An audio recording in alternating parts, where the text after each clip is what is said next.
Uno, Muy buenas a todos en este nuevo programa de ese día jueves. Tengo el honor de estar aquí con el doctor, abogado y escritor Percy Viches Salvatierra, con el cual vamos a ver un tema un poco interesante. Vamos a hablar tanto de literatura, combinado con un poco también la ideología política. Muy buenas noches, doctor. ¿Cómo se encuentra? Buenas noches, encantado de estar nuevamente en Punto de Encuentro. ¿Qué tal? Bien, vamos a iniciar hablando sobre unos nuestros mejores autores de nuestra literatura peruana, que es José Santos Chocano. ¿Por qué cree usted que es importante realizar reflexiones sobre José Santos Chocano en la actualidad? Es muy importante, más bien lo que a mí me ha provocado una cierta indignación, que ayer se cumplido 150 años de su nacimiento, o sea, un sesquicentenario, y realmente no ha habido mayores manifiestos ni en las entidades públicas, salvo la Biblioteca Nacional del Perú o creo que la Casa de Literatura. Ministerio de Cultura, por supuesto, no hizo ninguna mención, siendo que si uno evaluase bien cuáles son las funciones del Ministerio de Cultura, o cuáles deberían ser, aparte del cuidado del patrimonio cultural, es establecer un robustecimiento de la identidad nacional. En efecto, Nada claro. más, no cumple para nada con ello, ni siquiera lo contempla. Ese es otro asunto, porque se dedican a cuestiones pluriculturales y cosas que no tienen que ver con establecer esta línea que acabo de escribir. Entonces, se han cumplido sus 150 años y la gente lamentablemente, tuvo muy grandes audiencias del Perú.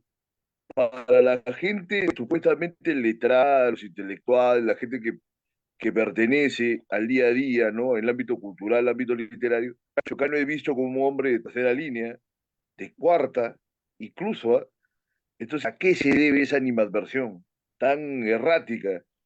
Porque Chocano en su momento, y no era por una cuestión de marketing, sino porque estaba realmente muy bien valorado por toda la gente, disputaba el cetro de ser el principal poeta de la lengua hispana, ¿no? Junto con Rubén Darío, por supuesto.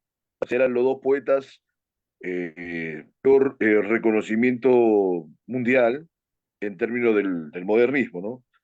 Entonces, ¿qué ha pasado en el curso de los años para que esto haya sido más bien visto de una manera totalmente adversa? Sucede que Chocano era un hombre que estaba totalmente en las antípodas del pensamiento progresista o de las ideas de la gente que es de la izquierda. Estaba abiertamente a favor de las dictaduras, tenía una interpretación del Perú que no tenía nada que ver, por ejemplo, con el sueño del Pongo de Arguedas, ponte que es el sueño de mucha de esta gente que lo detesta, ¿no?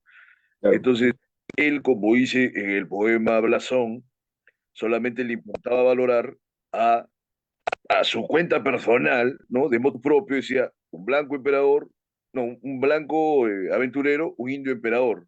Borraba al hombre común, borraba, por supuesto, como decir, al oprimido, ¿no?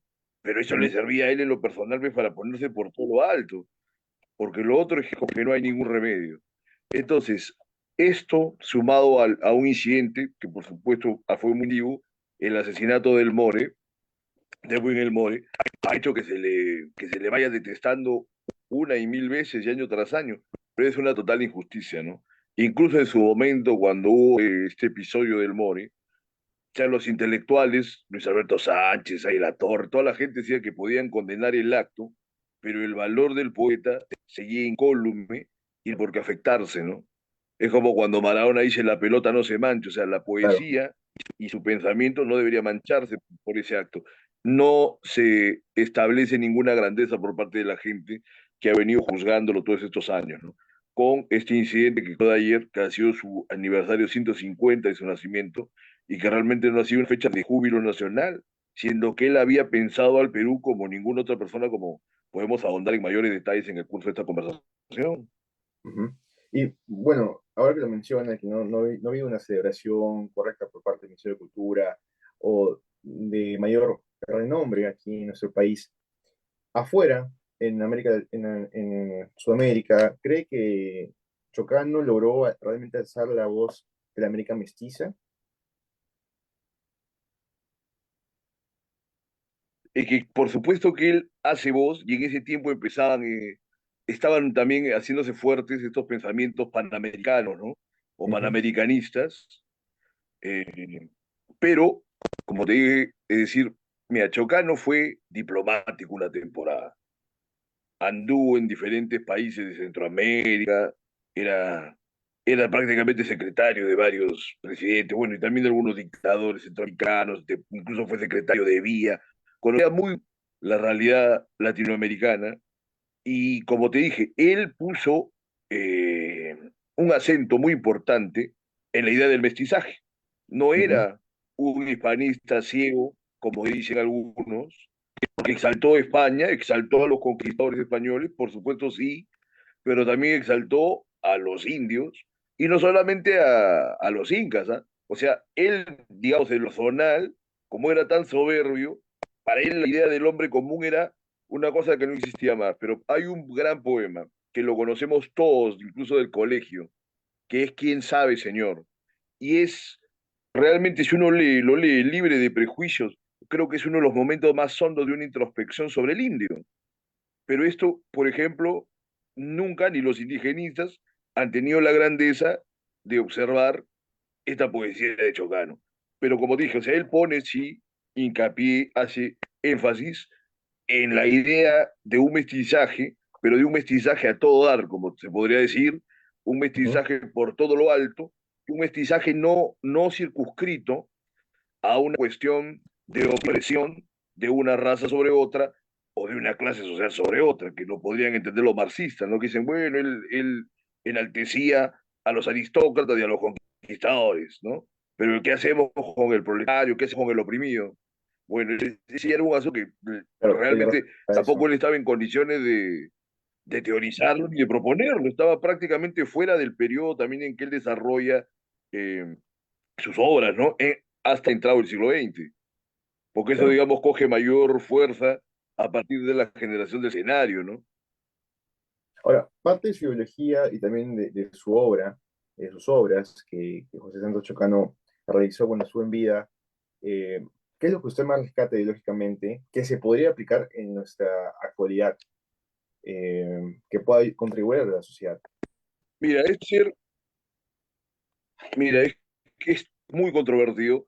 Chocano tenía una teoría acerca de las dictaduras organizativas Ujú, y él tenía una acción, los caudillos, y yo te digo, mira, aunque eso, para los demócratas que queremos la libertad y todo lo demás, nos pueda parecer negativo en una primera instancia, es decir, como una aprehensión de la disposición del pueblo a cierta clase de gente, digamos, constituiría en la visión de Chocano uno de los aciertos primeros, ya sea que lo aceptes para seguir esa línea o para refutar y buscar un cambio.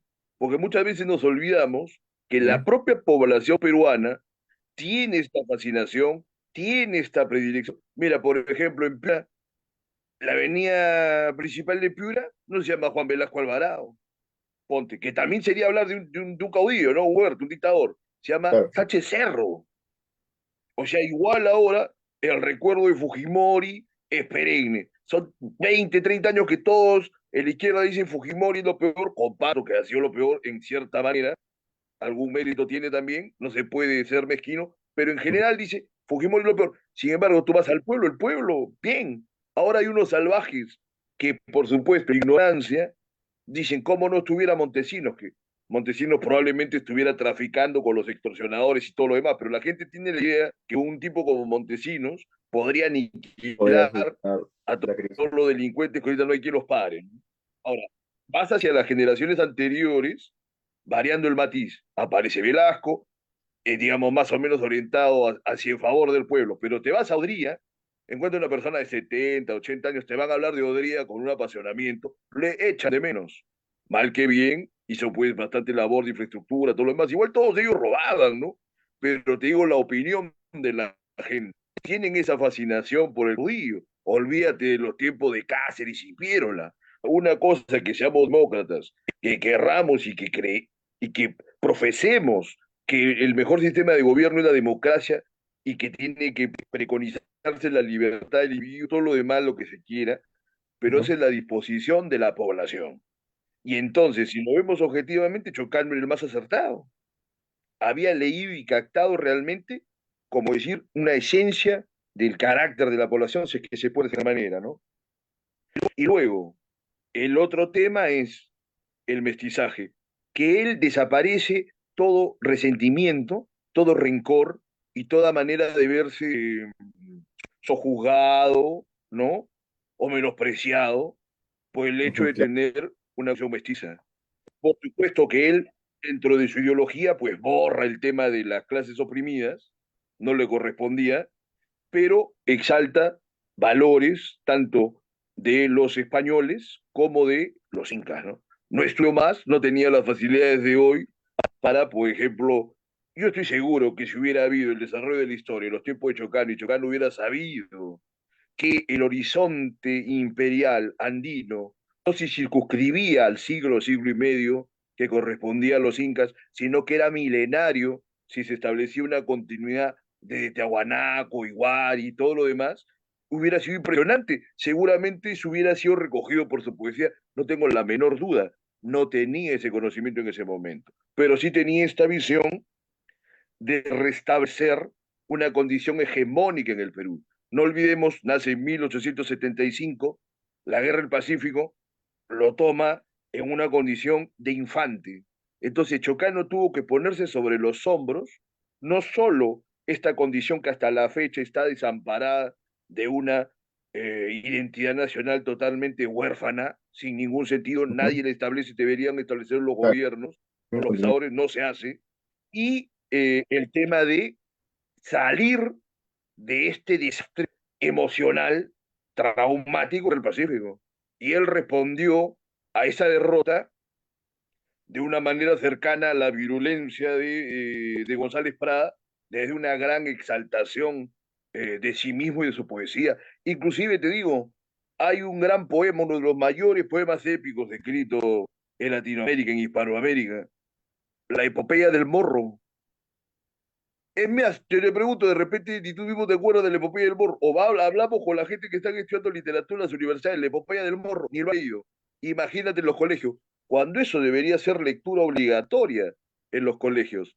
Asimismo, en tiempo de Billingham, porque este hombre siempre tuvo un compromiso político, ¿no? Preocupado por Ujú, su país, también por sus intereses, por supuesto. Y hacen un concurso para cambiar la letra del himno nacional, que puede ser criticada en cada palabra, en cada línea, ¿no es cierto? ujú. Y se compara la letra que escribió Chocano con la letra del himno como tal, y siempre, una y mil veces, habría que preferir la letra de Chocano. Lamentablemente, esta letra solamente se cantó un par de años, ¿no? Luis Alberto Sánchez recuerda que cuando él estaba en el colegio de Belén, por ahí cantaron 1 o 2 años esa letra y luego nunca más. O sea, siempre de espaldas a lo que de verdad podría ofrecer a la gente, tener una autoestima más elevada, ¿no? Y esto Ahora, viene de la mano con un montón de conceptos, ajá, pero nos han olvidado. claro, doctor, y ahora, usted ha publicado un artículo, ahora último, sobre José Santos Chocano, resaltando también su ideología y lo que transmitía en su manera de escribir, el cual se llama Imperio y Dominio de un Poeta Insuperable, ¿no? Por su sesquicentenario de nacimiento. Bien, para la gente que nos está oyendo, para la gente que nos está viendo, ¿qué es lo más resaltante que nos pueda usted resumir de su artículo que es muy conciso y muy explícito también sobre la situación que vivía el país en esos momentos?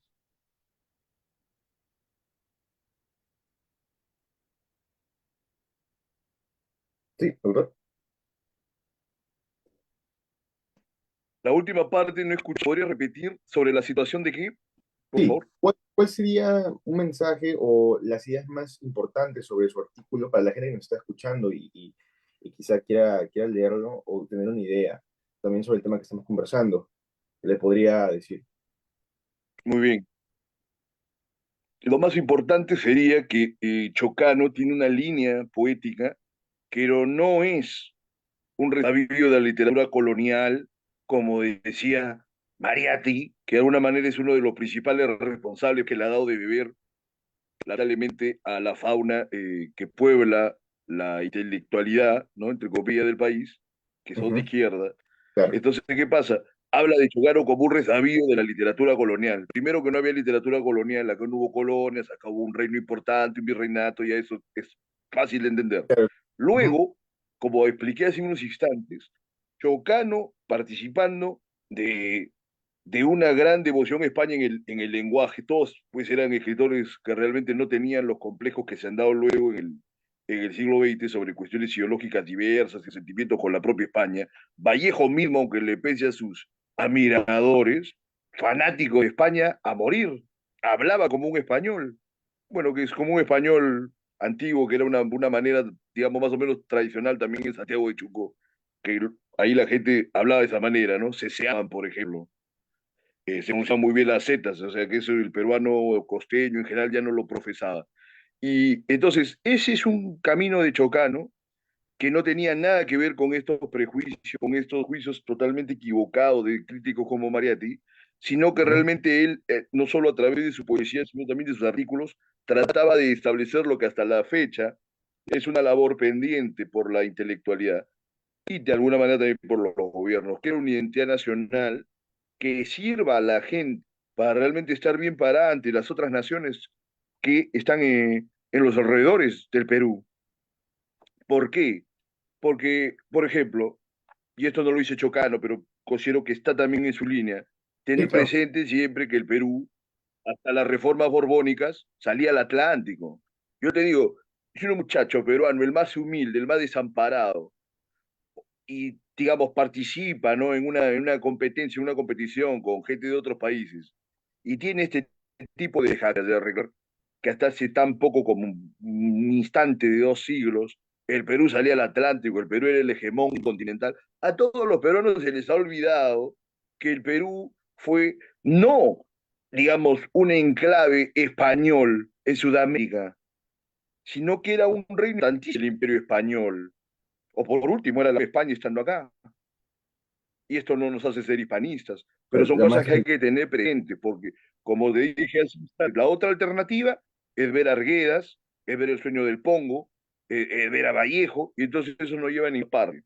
Eso, por ejemplo, es un punto importante. Otro es la severa mezquindad de la gente que participa de entornos culturales, de entornos intelectuales, que por un sesgo ideológico, que es realmente una abyección tremenda, no hacen una valoración adecuada. Yo te diré, mira, que Chocano en este último siglo prácticamente solo se conoce la que hace Francisco Bendé, que fue un poeta muy fino de los años 50. ujú. Luego, para todo el resto de escritores, como si todos fueran grandes escritores, Chocano era un hombre totalmente superfluo. Le achacan, por ejemplo, que era un hombre solamente sonoro. Cualquiera que nos escucha y va y busca poemas como La canción del camino, la famosa Magnolia, que es una joya de lo delicada que es realmente, eh, la epopeya del morro, ¿no? Y a libros como Oro de Indias y todo lo demás, o sea, realmente podrán ver una poesía muy distinta, una sensibilidad totalmente distinta de la mayoría de poetas peruanos que en líneas generales, salvo excepciones que siempre son escasas, son fríos o son meramente formalistas, ¿no?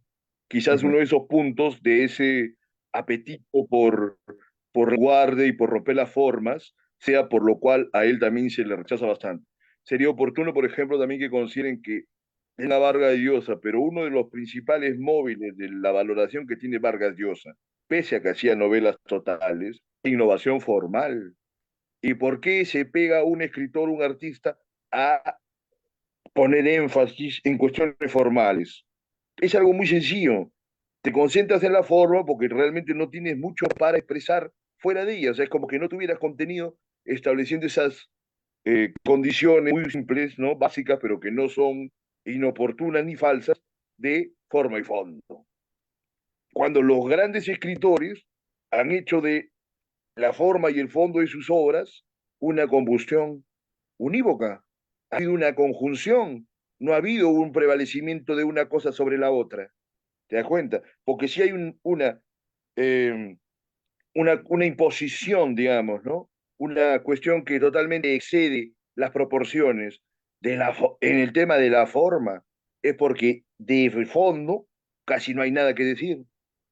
Claro, se puede decir que hay gente que tiene mucho que decir y que no conoce la forma y es un desastre, pero estamos hablando ya de subliteratura, de cosas que no vienen al caso. Claro. ¿Mm? Porque, por supuesto, el artista tiene que ser un hombre, un individuo que domine las formas con las que está trabajando. Pero mientras haya jerarquías, se puede ver que los más grandes artistas, además del dominio de las formas, han tenido pues una disposición interior, ¿no?